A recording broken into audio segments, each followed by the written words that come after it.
Daily. Taste the Daily. Erode மாவட்டம் சென்னிமலையில் சட்டவிரோதமாக தங்கியிருந்த வங்கதேசத்தைச் சேர்ந்த 4 பேர் சிக்கினர்.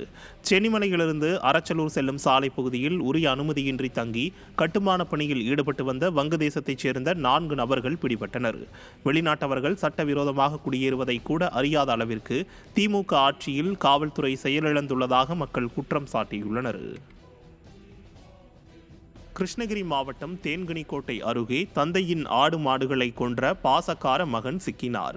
அஞ்செட்டி அடுத்த கவுண்டர் கொட்டாயைச் சேர்ந்த விவசாயி மாதுவிற்கும் அவரது மகனான முருகேசனுக்கும் சொத்து தகராறு இருந்து வருகிறது. இந்த நிலையில் மாது வீட்டு தொட்டியில் யூரியா கலந்த தண்ணீரை குடித்த 2 பசுமாடுகள் உட்பட 9 ஆடுகள் பரிதாபமாக இறந்தன. இது தொடர்பான விசாரணையில் தண்ணீர் தொட்டியில் யூரியா கலந்தது முருகேசன் என்பது தெரியவந்தது. இதையடுத்து அவர் சிக்கியதை அறிந்த பொதுமக்கள் ஸ்டாலின் ஆட்சியில் மனுஷனுக்கும் பாதுகாப்பில்லை, மாடுகளுக்கும் பாதுகாப்பில்லை என குற்றம் சாட்டினர்.